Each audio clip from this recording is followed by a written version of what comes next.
Barangay Simbayanan. Okay, we have a little report coming from our damdaming Anawim Nolan Ariola. This is the sentiment of one of our kababayans regarding what's this? Okay. This is a call to respect the 2016 Arbitral Award, which celebrated its 10th anniversary yesterday. Details from Nolan Ariola. Come in. Ronda Veritas Report.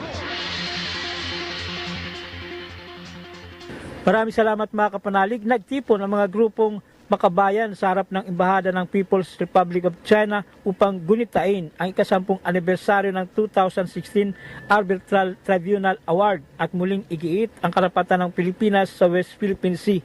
Sa kanilang payag, sinabi nilang ang desisyon ng Arbitral Tribunal noong 2016 ay nagpawalang bisa sa 9-dash line ng China at nanatiling mahalagang batayan ng karapatan ng Pilipinas sa ilalim ng international na batas. Kinundina rin nila ang umano'y patuloy na pangharas, pambubuli, paggamit ng water cannon at laser at iba pang kilos ng China sa loob ng exclusive economic zone ng Pilipinas na nakaapekto sa Philippine Coast Guard, Philippine Navy at mga mangingisdang Pilipino.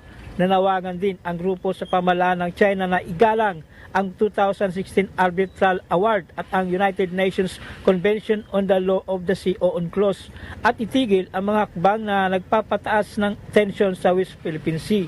Kasabay nito, nagpayag sila ng suporta sa paninindigan ng administrasyon ni Pangulong Ferdinand Marcos Jr.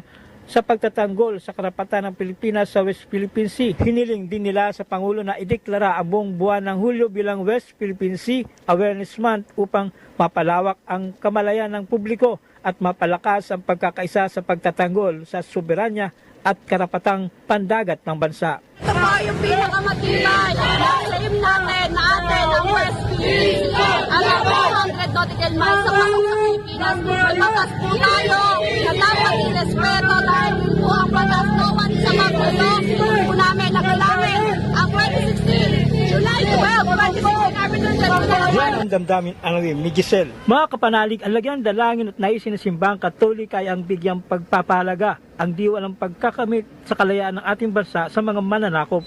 Para sa Veritas 846, ang radyo ng simbahan, ako ang inyong kapanalig, Nolan Ariola, sumainyo ang katotohanan.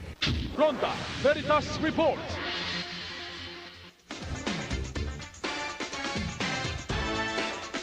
Okay, thank you so much. Maraming salamat sa ating Ronda Veritas. Ayan, salamat. Okay, and